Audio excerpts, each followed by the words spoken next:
से यह कह देना कि अब वो दरवाजे पर खड़े होकर मेरा इंतजार ना करें और माँ होकर मुझे माँ के लिए शहीद होने से इनकार ना करें। मैंने गली मोहल्ले में काफी वक्त गुजारा है, पर सुनो, अब मेरा कफन ही उनके लिए एक आखिरी सहारा है। कहने को तो मुझ पे पहला हक तुम्हारा है, पर माफ करना, एक फौजी को अंत में सिर्फ उसका वतन प्यारा है। तुम अपने माथे से सिंदूर को मत हटाना, क्योंकि मैं मरा नहीं, सिर्फ शहीद हुआ हूँ। तुम्हारे दिल में अभी भी जिंदा हूँ। माफ करना, मैंने तुम्हें एक किस्सा नहीं बताया था। जब मैं 14 साल का था, तभी से मैंने देश की मिट्टी से इश्क जताया था। तुम फिक्र मत करना, मैं तुम्हारे साथ हूँ। उस तिरंगे को देखना जब मैं याद आऊँ, क्योंकि मैं अभी भी उसमें आबाद हूँ। मैं मिट्टी की कीमत जानता हूँ, इसलिए तुम्हारे अलावा उसे भी जान मानता हूँ। धन्यवाद। उड़ते थे कुछ सपने लब में, नैनों में था उजियारा। कहीं घर की बातें थी, कहीं अपनों का सहारा। पंखों ने भरती थी उड़ाने, मन में था विश्वास, किंतु समय ने छीन लिया हर हंसी, हर एहसास। जो कल थे मुस्कान हमारे, आज भी शब्द, सब आवाजें खामोश गुजा कहती है कुछ, कांच सी टूटी है ताजे। माँ की ममता अधूरी रह गई, बेटी की राह तकती आंखें। बेटा जो लिपटता था हर शाम, अब छोड़ गया जीवन की शाखें। किसी ने कहा था अभी लौट आऊंगा, किसी ने हंसकर जल्दी मिलेंगे कहा था, पर समय की रेखा इतनी क्रूर बनी कि हर वादा अधूरा सा लग गया था। कोई दुआ अधूरी रह गई, कोई आरती बिना लौटे बुझी। किसी के कंधे पर था जनाजा, जिसने कल ही माँ को चूमा था खुशी से अभी। एक चिट्ठी जो कभी लिखी ही नहीं गई, एक तस्वीर जो भेजी जानी बाकी थी। उन आंखों में अब भी नमी है, जो हर रोज उनके लौटने की राह लगती थी। कभी हंसी थी गूंजते घर में, अब सन्नाटा हर कोने में बोलता है। हर चीज वही है, बस इंसान नहीं, पर उनका स्पर्श हर चीज में डोलता है। उनके जूते वही रखे हैं जहाँ से वो आखिरी बार चले थे, पर अब वो कदम नहीं आते जिन्हें देख हम जी उठते थे। कुछ कहानियां अधूरी छूट गई, कुछ सपने अधूरे रह गए। एक झपकी में जो खो दिए वो जिंदगी भर के लिए बह गए, पर अब भी उनकी यादों की रोशनी है जो अंधेरे में भी दीप जला जाती है। वो चले गए हैं जिस सफर पर, वहीं से दुआओं की हवा आती है। हम उन्हें भूले नहीं हैं, हम उन्हें भूलेंगे भी नहीं। वो हमारे दिलों के धड़कनों में है और हमेशा रहेंगे यही, सिर्फ यही। हे ईश्वर, उन्हें अब चैन दो, उनकी आत्मा को शांति दो। हम तो बस उनके नाम पे एक एक आंसू और एक दुआ छोड़ते हैं। उनके लिए यह दीप जले, हम सबके दिल में सदा वो रहे, हम सबके दिल में सदा वो रहे। धन्यवाद।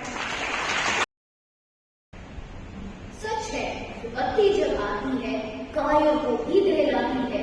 शूर को नहीं विचलित होते, क्षण एक नहीं धीरज होते। विघ्नों को गले लगाते हैं, कांटों में राह बनाते हैं। मुख से न कभी उफ कहते हैं, संकट का चरण न कहते हैं।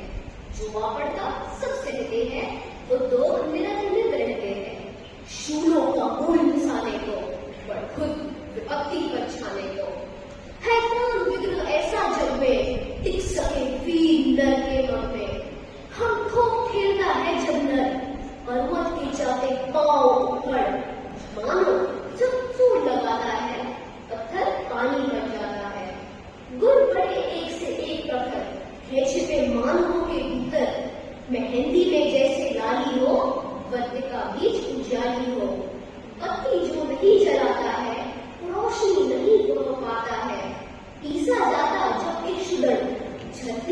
बरसती धारा अखंड, मेहंदी जब सिरती है प्रहार, बनती ललना का सिंगार। जब फूल पिरोए जाते हैं, हम उनको गले लगाते हैं। वसुधा अमिता कौन हुआ, भूखंड विजेता कौन हुआ, अतुलित यश प्रेता कौन हुआ, लव धर्म प्रेता कौन हुआ, जिसने न कभी आराम किया, विघ्नों में रहकर नाम किया। जब विघ्न सामने आते हैं, सोते से हमें जगाते हैं, मन को मरोड़ते हैं पल पल, तन को झंझोड़ते हैं पल पल। सतपथ की ओर लगाकर ही जाते हैं हमें जगाकर ही। वाटिका और वन एक नहीं, आराम और रण एक नहीं, वर्षा अंधड़ आदत अखंड, पौरुष है साधन प्रचंड। वन में प्रसून खिलते हैं, बागों में शान मिलते हैं, कनकड़िया जिनकी सेज सुघर, छाया देता केवल अंबर। विद्याएं दूध पिलाती है, लोरी आंधियां सुनाती है, जो लाक्षा गृह में चलते हैं, वे ही सूर्य निकलते हैं। बढ़कर विपत्तियों पर छा जा, मेरे किशोर मेरे राजा, जीवन का रस संचाले दे, तन को पत्थर बन जाने दे। तू स्वयं तेज भयकारी है, क्या कर सकती चिंगारी है, क्या कर सकती चिंगारी है। धन्यवाद।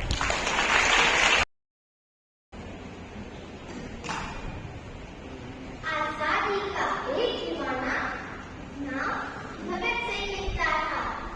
आजादी का एक दीवाना नाम भगत सिंह लिखता था।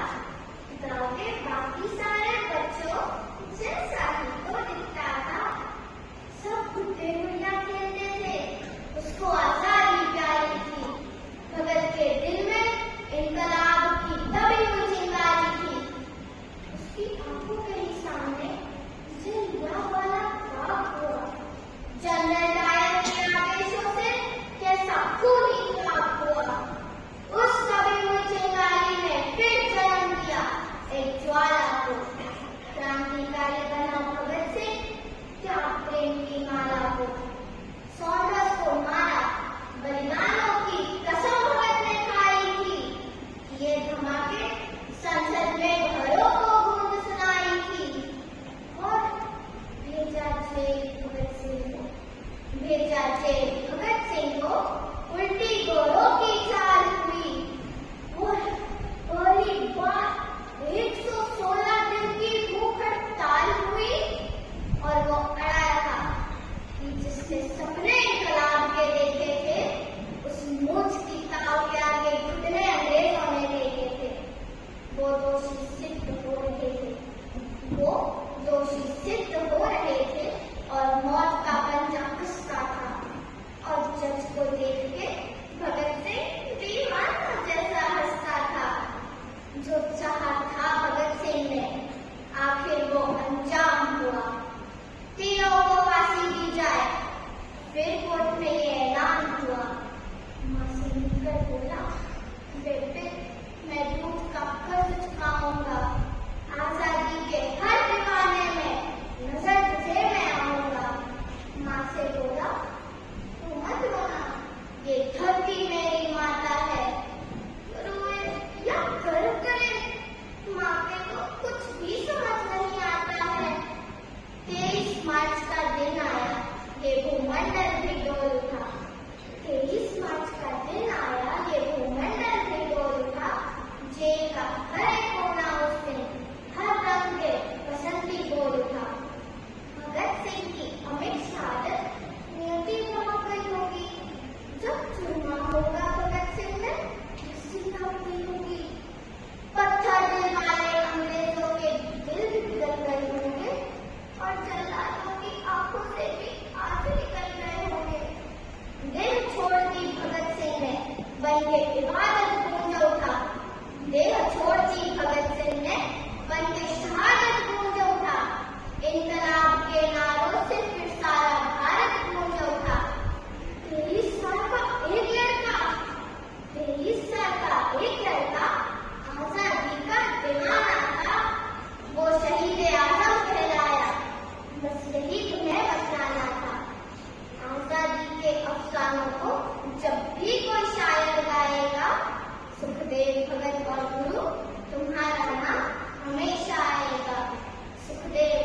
और गुरु, तुम्हारा नाम हमेशा आएगा।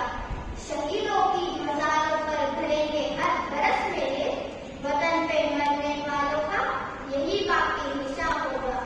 वतन पे मरने वालों का यही बाकी हिसाब होगा।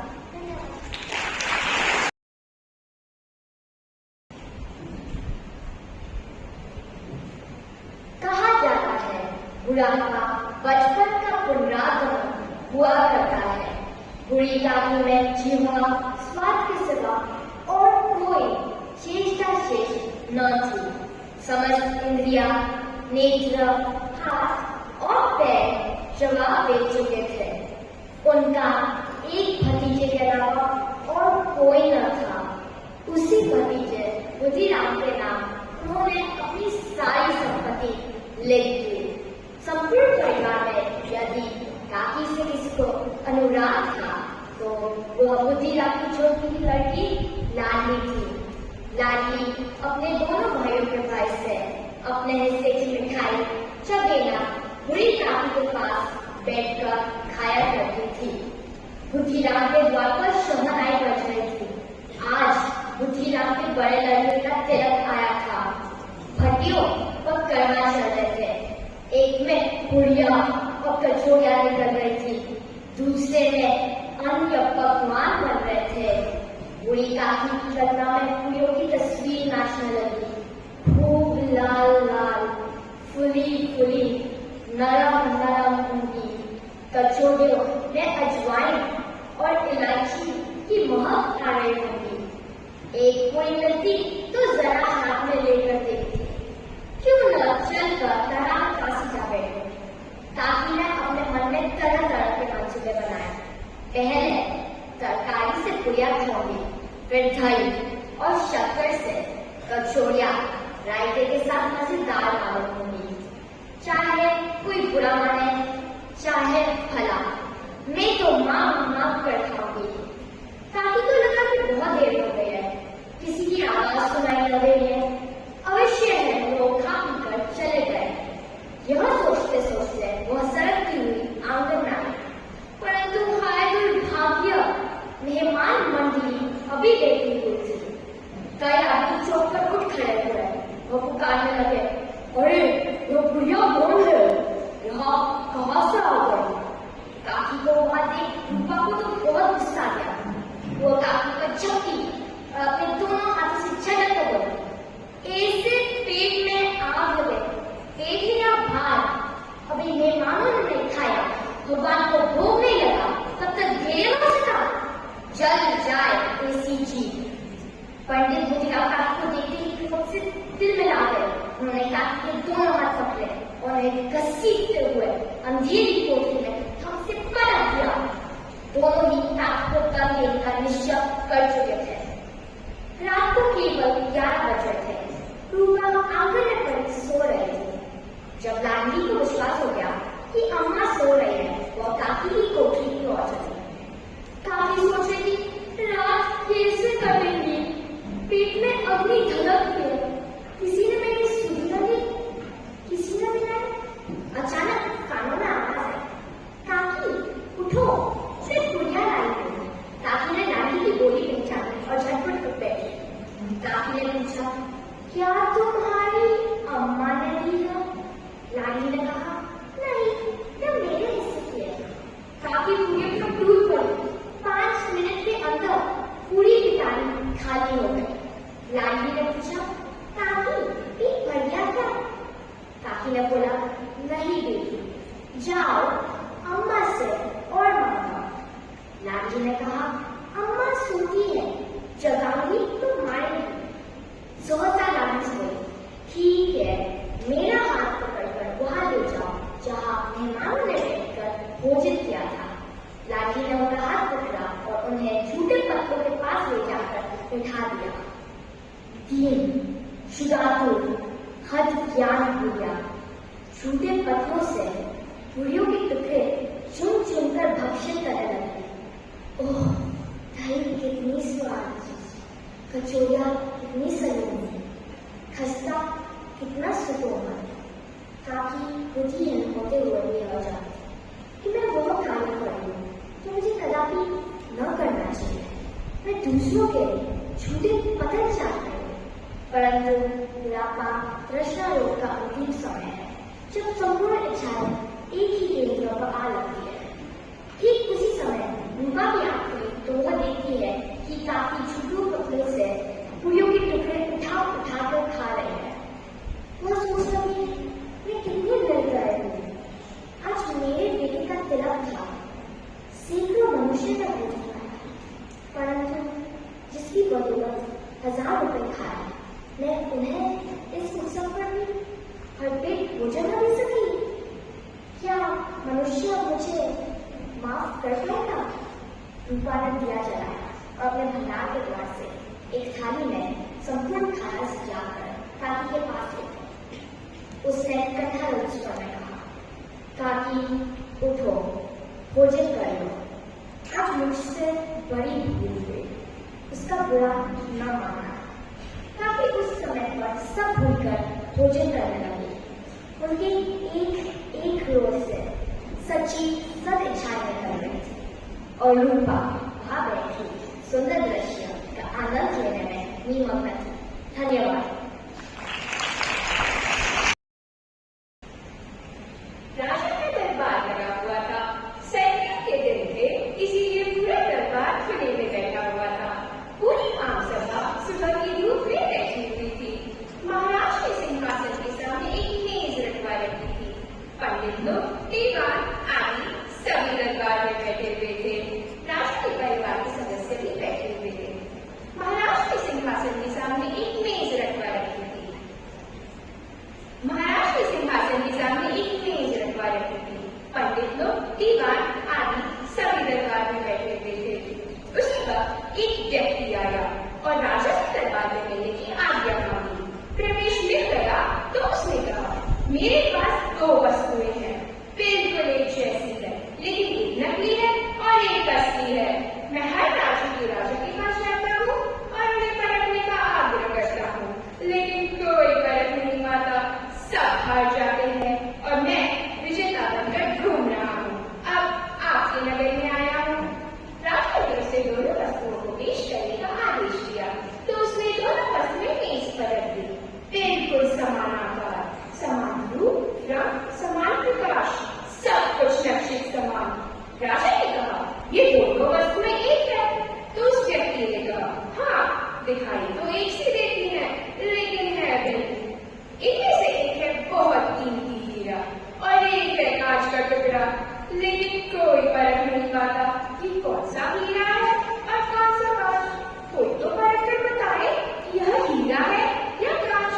अगर परख खरी निकले तो मैं हार जाऊंगा और यह हीरा मैं आपके राज तिजोरी में जमा करवा दूंगा। और यदि कोई न पहचान पाया तो इस हीरे की जो कीमत है उतनी धनराशि आपको मुझे देनी होगी। इस प्रकार मैं कई राज्यों से जीतता आया हूँ। राजा ने कई बार उन दोनों वस्तुओं को गौर से देखकर परखने की कोशिश की, पर अंत में हार मानते हुए कहा, मैं तो नहीं परख सकूंगा। राजा के सभी लोगों ने कहा, ये दोनों वस्तुएं बिल्कुल एक समान है। कोई हिम्मत नहीं जुटा पाया। सब हारे, हारने पर पैसे देने पड़ेंगे। इसका किसी को कोई मलाल नहीं था, क्योंकि राजा के पास बहुत धन था, लेकिन राजा की प्रतिष्ठा गिर जाएगी, इसका सब तो भय था। कोई व्यक्ति पहचान नहीं पाया। आखिरकार पीछे पूरी हलचल हुई। एक अंधा आदमी हाथ में लाठी लेकर उठा। उसने कहा, मुझे राजा के पास ले चलो, एक अवसर मुझे भी दो। एक व्यक्ति के सहारे वह राजा के पास पहुंचा और उसने प्रार्थना की, महाराज, मैं तो जन्म से अंधा हूँ, लेकिन एक अवसर मुझे भी मिलना चाहिए, जिससे कि मैं भी अपनी बुद्धि को परख कर देखूं और हो सकता है सफल भी हो जाऊं। और यदि न भी सफल हुआ तो आप तो हारे ही हैं।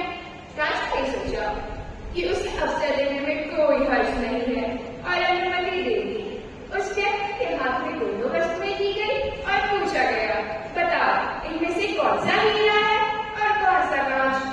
कहते हैं कि उस व्यक्ति ने 1 मिनट में कह दिया कि यह हीरा है और यह कांच। जो व्यक्ति इतने राज्यों को जीत कर आया था वह नतमस्तक हो गया और उसने कहा, सही है, आपने पहचान लिया, आप तो धन्य हैं।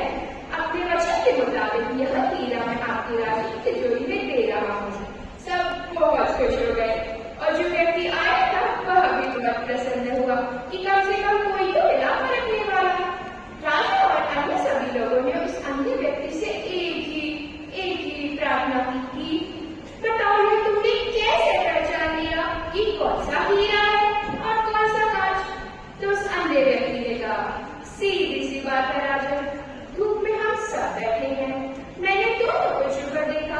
जो ठंडा रह गया वह हीरा और जो गर्म हो गया वह कांच। यही बात हमारे जीवन में भी लागू होती है।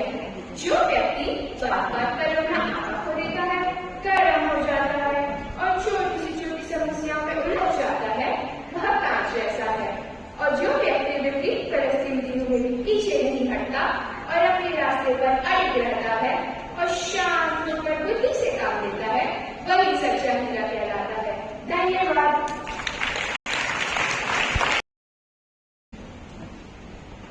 कुछ विदाइयां उत्सव नहीं होती, कुछ घर लौटने पर भी घर नहीं रह जाते।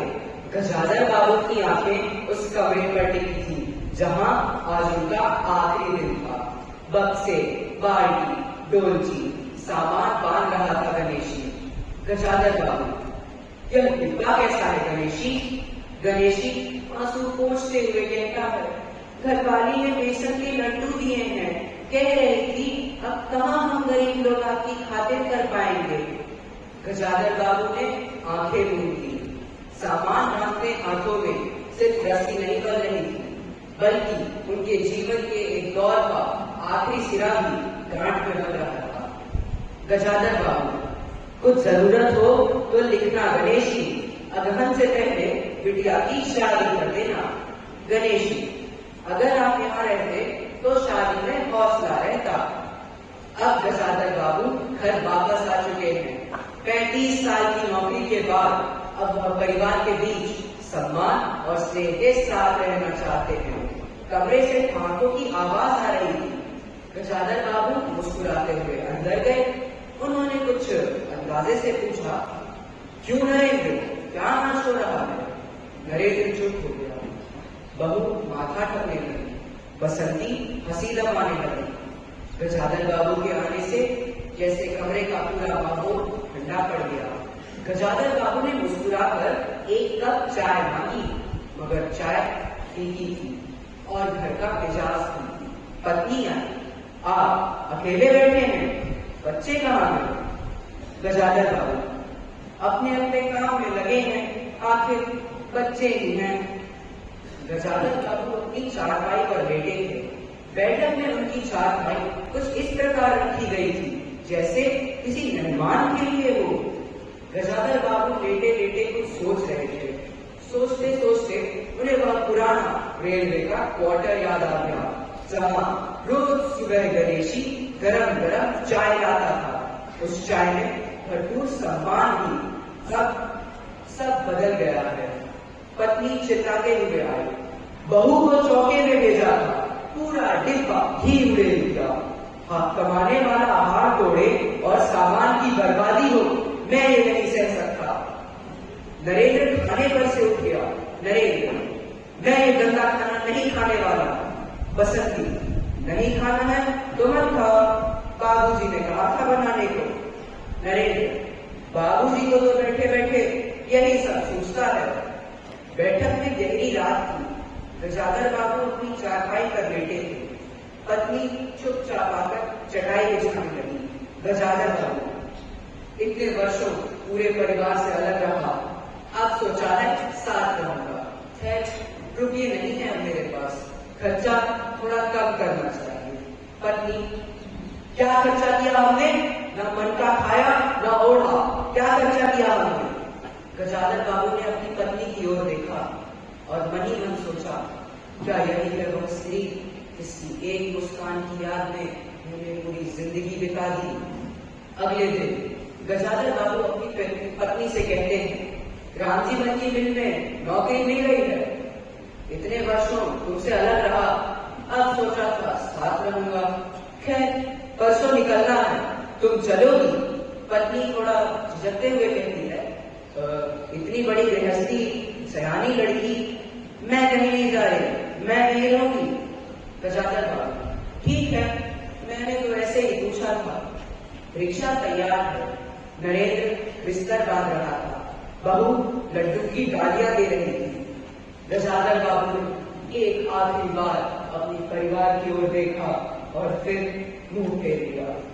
रिक्शा चल पड़ी। गजानन बाबू को पीछे से पत्नी की एक आवाज सुनाई दी, अरे नरेंद्र, बाबूजी की चारपाई कमरे से निकाल दे, घर में चलने तक की जगह नहीं है। गजाधर बाबू चले गए और उनके साथ वह सपना भी चला गया कि बुढ़ापा स्नेह में बीतेगा, कि परिवार कभी अकेला नहीं होने देगा। क्या हम भी अपने घर में किसी गजाधर बाबू को जानते हैं जिसे हम सिर्फ एक चारपाई तक ही सीमित कर रहे हैं? जीवन की सबसे बड़ी त्रासदी तब होती है जब अपने ही घर में अपनेपन की जगह न रह जाए। गजाधर बाबू का यह संघर्ष हमें सिखाता है कि सिर्फ कमाना जरूरी नहीं है, सम्मान देना भी उतना ही आवश्यक है। धन्यवाद।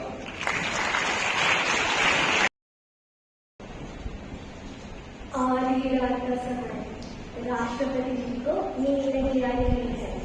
विशाल राष्ट्रपति भवन के बरामदे में टहलते हुए वे बार-बार अपने आप से प्रश्न करते हैं, किसे प्रधानमंत्री बनाओ? कोई बताए मुझे, किसे प्रधानमंत्री बनाओ? राष्ट्रपति जी के पैरों से मेरा मिलाता हुआ मैं भी उनके साथ चहलकदमी कर रहा हूँ। आप सो जाइए, सारा राष्ट्र सो चुका है, आप भी सो जाइए, मैं उन्हें सलाह देता हूँ।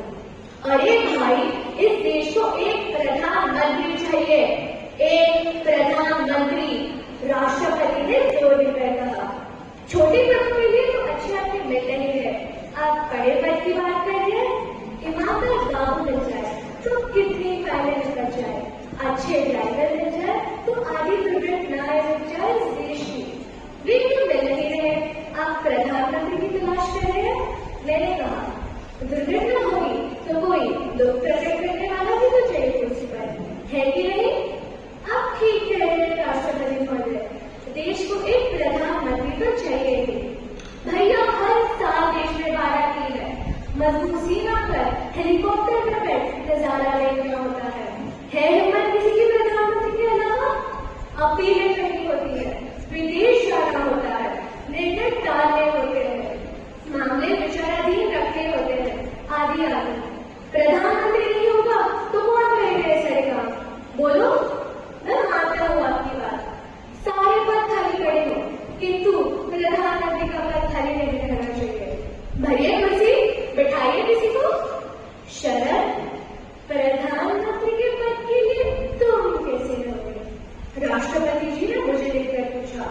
राष्ट्रपति भवन के बरामदे में एक आईना लगा था, मैंने उसमें अपनी शक्ल देखी, मुंह पर उंगलियां रखकर देखा, मैंने अपने दांत में फोड़ कर देखा, मैंने अपना चेहरा आगे बढ़ाकर देखा, मैंने अपनी रीढ़ सीधी की और सीना फुलाकर देखा, और अंत में मैंने मेरा चेहरा दिखाकर देखा, परंतु किस भी कोण से मैं प्रधानमंत्री बनने के योग्य नहीं पाया।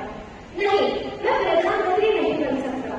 मैंने राष्ट्रपति महोदय से कहा, शपथ ग्रहण से पूर्व ही त्याग पत्र, पहले कुर्सी पर बैठो, फिर काम छोड़कर अभी से ये कैसे भाग रहे हो? लेकिन क्यों, क्या बात है? मैं नहीं बनूंगा। अरे, मैंने कहा दिया ना मुझे नहीं बनना। जरा सोचो शरद, प्रधानमंत्री बनना कितने सम्मान की बात होती है, गालियां पड़ती है बाद में, कैसे बोलते हो इतने बड़े पद के लिए? चलो हमारे साथ चलो, शपथ दिलवा देते हैं, आओ। मैं नहीं करूंगा, आखिर मुझ में ऐसा क्या है कि वे मुझे देखकर हंसने लगे, फिर बोले, तुम इतने बोले हो, मुझे लगता है तुम देश के बहुत अच्छे प्रधानमंत्री हो सकते हो। क्यों मजाक करते हैं? कोई दूसरी नौकरी दिलवा दीजिए ना। देखो शरद, पछताओगे, ऐसा अवसर जीवन में बार बार नहीं मिलता। वैसे साहित्य में तुम कौन सा महत्वपूर्ण काम कर रहे हो जो प्रधानमंत्री नहीं बन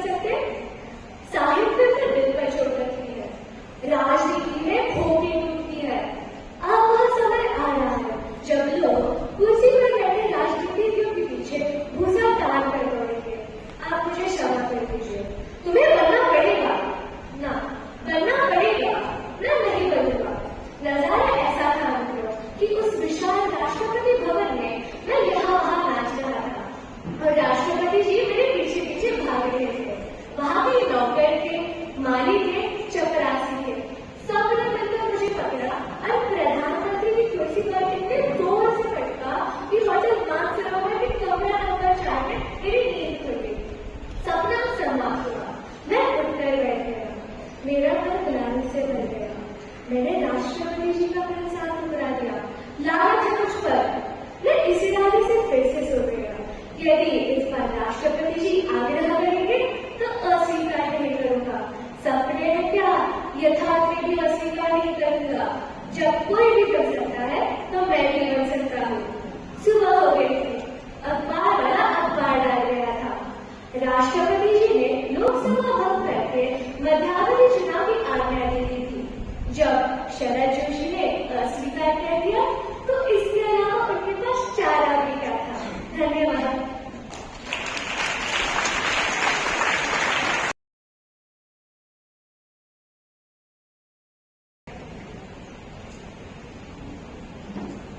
आज मैं आप सभी के समक्ष एक ऐसा विषय लेकर आया हूँ जो न केवल विचारों का विषय है बल्कि हमारे अस्तित्व से जुड़ा हुआ सच है।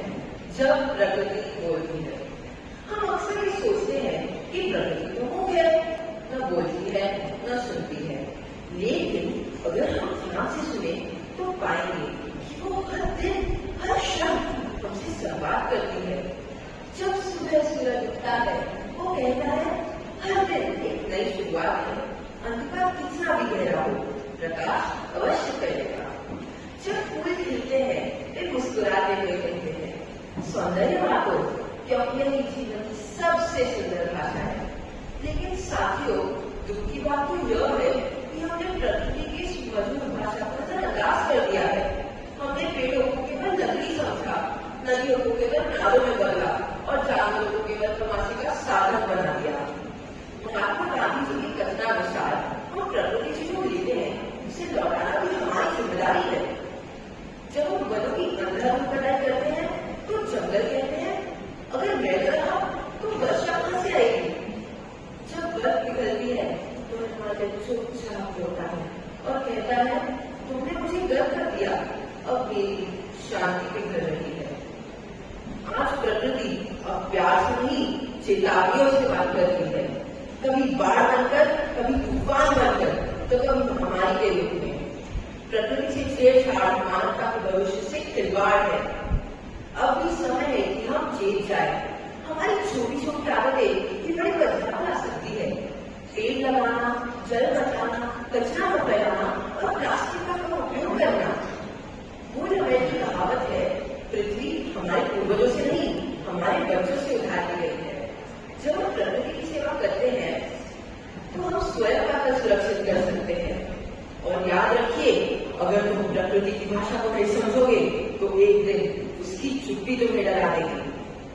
हम सब जीवन में खुशियां, शांति और संतुलन चाहते हैं, लेकिन भूल जाते हैं कि ये सब प्रकृति से ही आता है। पेड़ हमें सांसें देते हैं, नदियां हमें जीवन देती है, मिट्टी हमें भोजन देती है और सूरज हमें ऊर्जा देता है। फिर भी हम इन्हीं स्रोतों का दोहन कर रहे हैं। अगर आज हमने प्रकृति की आवाज को नहीं सुना तो वो खामोश रहेगी, वो अपना रूप बदल कर बोलेगी और जब प्रकृति क्रोधित होती है वो बिना भेदभाव सब कुछ बहा ले जाती है। इसलिए हमें प्रकृति से सिर्फ देना नहीं, उसके साथ सहयोग करना सीखना होगा। ये न तो केवल हमारी जिम्मेदारी है बल्कि एक ऐसा धर्म है जो हर इंसान को निभाना चाहिए। जब हम प्रकृति की सेवा करते हैं तो वो हमें आशीर्वाद देती है, शांति, संतुलन और स्थैर्य के रूप में। आइए हम सब मिलकर प्रकृति की भाषा को समझें, उसकी पुकार को सुने और उसे बहुत सम्मान दें, इसकी वो सच्ची अर्थों में हकदार है। अंत में मैं यही कहना चाहूंगा, प्रकृति एक माँ है, एक शिक्षक है, एक कवि है। उसे सिर्फ सुनने की जरूरत है। जब वो बोलती है तो हमें अपने भीतर की आवाज भी सुनाई देती है। धन्यवाद।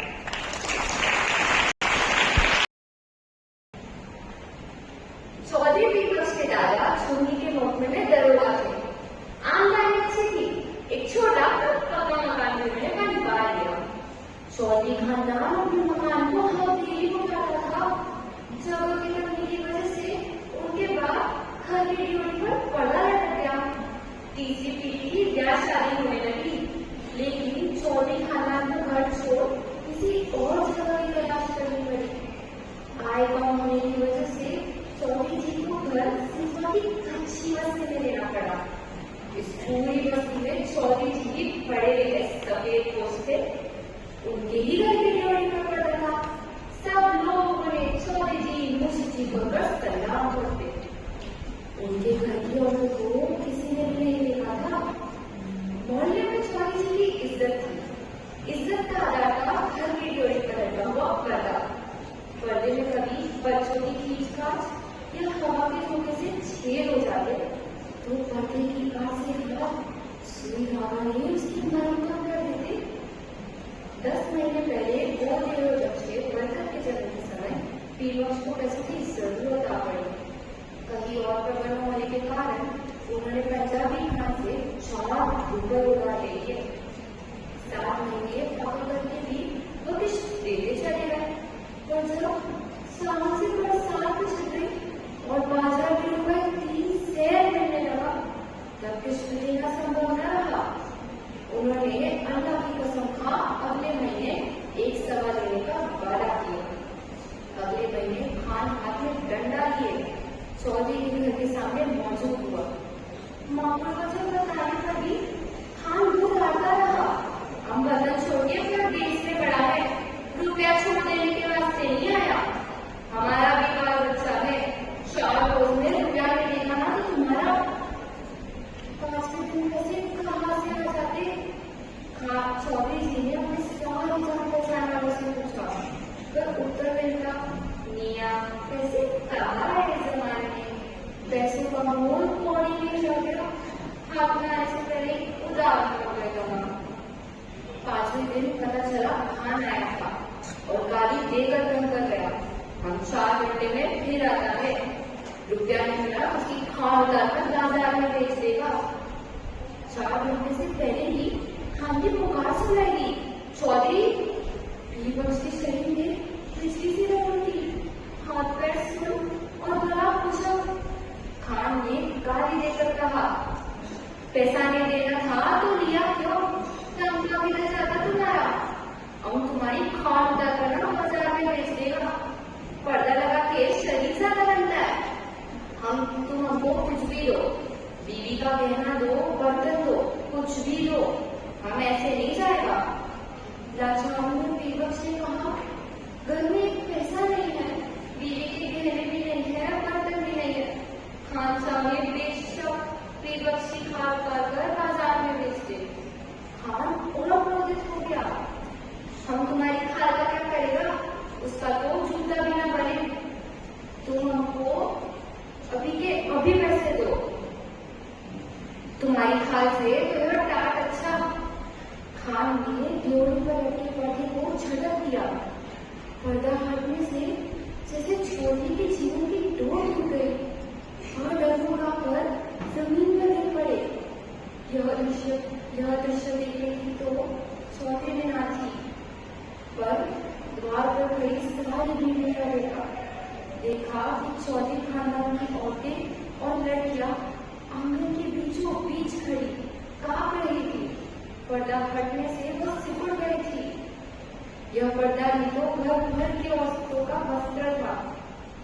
चौधरी खानदान की औरतों के पास तन ढकने के लिए ढंग के कपड़े भी नहीं थे। भीड़ ने घृणा और शर्म से आग फेरी।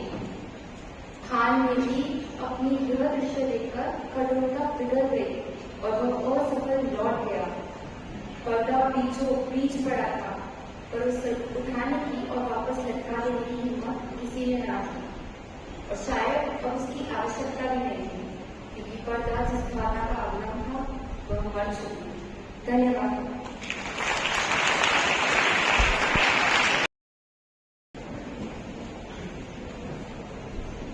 कांति ने घड़ा कोड़ा ढूंढ मारा। एक ही दरबार के पीछे किसी कागज पर लटके देख लिए, बिस्तर हटाकर दो बार झाड़ डाला, लेकिन झुककर न मिलने वाला था। कब मिला? ये तो गड़बड़ की बात थी कि सर्वेश को झुकी के लागत बताया गई था। वरना सोच कर ही कांति सिर से बाबत से हमी। अभी पिछले महीने तो मिली घड़ी होने पर किसी सर्वेश ने पूरा उठा दिया था। कभी कांति ने अपने पूरे 2 साल की बचत से वह झुमके खरीदे थे। सुंदर काम का जोड़ा। अगले हफ्ते सालगिरह के दिन सर्वेश को दिखाने की योजना थी, पर अब आज सुबह रमा आई, गांधी ने झुमके दिखाए। रमा ने कहा, इसमें एक मोती टूटा है। दोनों तुरंत सुनार के पास गए और सुनार ने, अरे बहन जी, ये तो बड़ी मामूली सी बात है, अभी ठीक कर देते हैं, कहकर आधे घंटे में ही झुमके ठीक करके दे दिए। क्रांति ने पैकेट मेज पर रख दिया और बाकी के काम में लग गई। लेकिन जब वह अलमारी में रख रही थी तो उसने देखा कि एक ही झुमका है। दूसरा झुमका कहाँ गया? यह क्रांति समझ ही नहीं पा रही थी। दोपहर का खाना खाकर जब वह दोपहर की नींद देने के लिए बिस्तर पर लेटी तो बहुत देर तक उसकी बंद आंखों के सामने वही झुमका गुम रहा था। तभी तेज दरवाजे की घंटी बजी। कमला आई थी। बाबूजी, आज जरा सा देर हो गई। लड़की तो मेरे से यही है, इसके लड़के की तबीयत खराब है, डॉक्टर को दिखाकर आए, उसे जल्दी से कहा। कमलाबाई की बेटी 2 महीने से मायके में है। यह खबर क्रांति ने नहीं थी। क्यों? उसका घर वाला तो किसी ट्रांसपोर्ट कंपनी में काम करता है ना। क्रांति से पूछना कहाँ नहीं गया। हाँ बाबूजी, जब से उसकी नौकरी पक्की हुई ना, तब से लोगों की आंखें पड़ गई है। कहते हैं तेरी माँ ने 2-4 घेरे करने की। तुम्हें बता बाबूजी, चौका बासठ करके मैं कितना करूं? बिटिया के बापू होते तो और बात थी। बस किसी बात के लिए बिटिया को ले नहीं आया। कमलाबाई ने आंखें पूछी। क्रांति ने सहानुभूति जताई और इस महीने की पगार देते जाना कहकर 100-200 के नोट कमलाबाई को दे दिए। कमलाबाई दरवाजे तक गई, लेकिन फिर लौट आई। बाबूजी, आज दोपहर में रास्ते में मुझे सड़क पर पड़ा मिला। आप इसे बेच दें तो पैसों से बिटिया के हल्के फुल्के गहने ले लूंगी, कहकर उसने एक झुमका क्रांति के हाथ में रख दिया। क्रांति की आंखें खुली की खुली रह गई। वो उसका खोया हुआ झुमका था। दर्द कर रहा था, अब जैसे गले में अटक से गए थे। विश्वास मानो बाबूजी, मुझे ये सड़क पर ही पड़ा मिला। कमलाबाई ने धीरे से कहा। क्रांति ने झुमका देखा, फिर उसके नजरें कमलाबाई पर गई और फिर उसकी नजरों के सामने वही नाजुक, दुबली पतली गदुमी रंग की कमजोर कमलाबाई की बिटिया आ गई। उसके पति ने उसे 2 महीने से मायके में सिर्फ इसलिए छोड़ रखा है क्योंकि उसकी मां ने 2-4 गहने नहीं दिए थे। तो लगा कमलाबाई सामने नहीं है, वही कमजोर लड़की खड़ी है। आंखों में हल्की उदासी, हल्की नमी और हाथ में वही चमकता झुमका। क्या सोच रही है बाबूजी? कमलबाई के टोकने पर क्रांति होश में आई। उसने अलमारी से वह झुमका उठाया और मन में ठाना कि झुमके बेचकर कमलाबाई की बिटिया के लिए गहने मैं दिखाऊंगी। हाथ में 1000 रुपए पकड़े उसने कहा, यह भी लो और कोई छोटा सा सेट ले लेना। कमलाबाई मुस्कुराई। अभी जाके रघुसलाल से भारी का सेट ले आए बाबूजी। भगवान आपको सलामत रखे। और वह खुशी खुशी चली गई। क्रांति ने झुमका देखा, लेकिन उसे असली खुशी किसी और की मदद कर पाने से आई। हृदय में हल्की गर्माहट, आंखों में नमी और मुस्कान, यह सब कुछ शब्दों से बड़ा था। उस दिन उसने एक और चीज जाना। दुनिया के अगर किसी कोने में कोई गरीब मुस्कुरा रहा है आपके कारण, तो उस पल के लिए दुनिया में सबसे धनवान व्यक्ति भी आप ही है। धन्यवाद।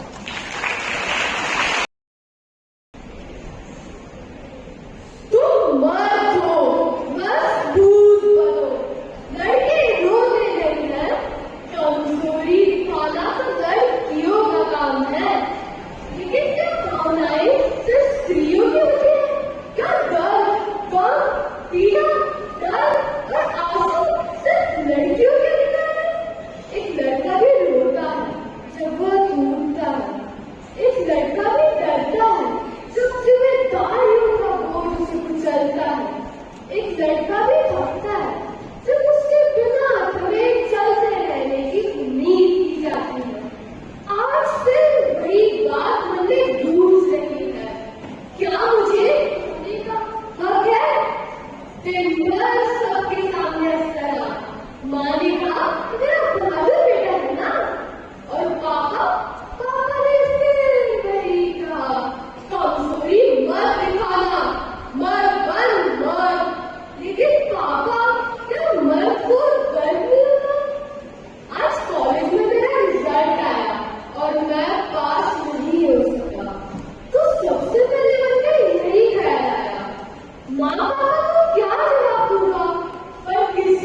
For the first round, that's for class 6.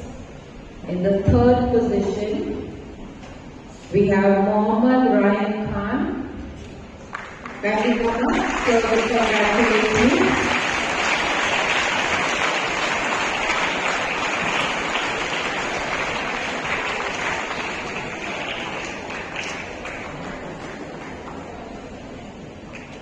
In the second position, we have Salih Beg. We have the Ray House.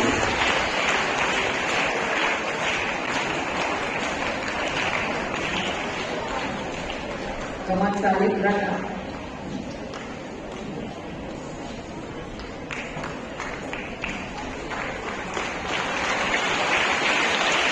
And in the first position, we have Mohit Thakkar of the Obama House.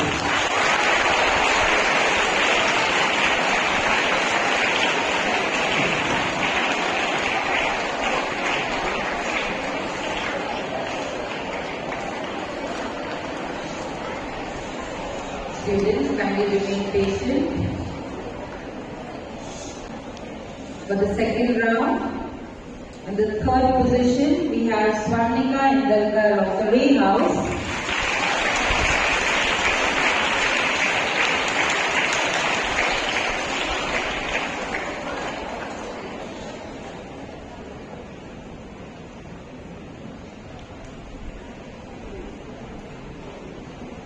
Second position, Palak Banwari of Obama House.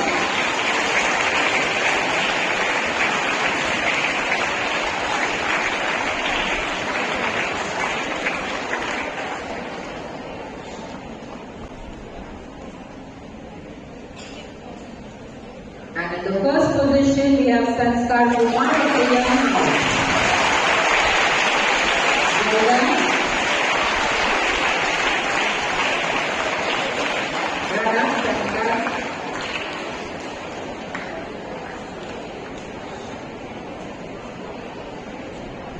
Round 3, that's class 8. In the third position, we have Jeremy Chabra of the Ray House.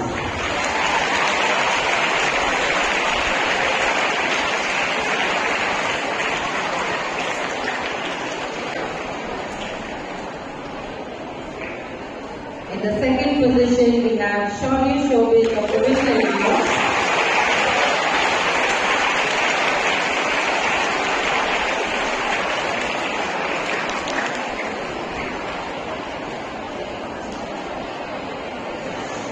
And in the first position, we have Rajdeep Indalkar of the Young House.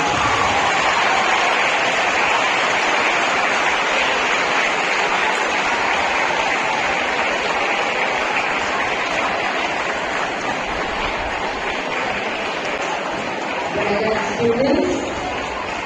Now for the overall results, and be patient, stop tapping. We have the final results, the house position.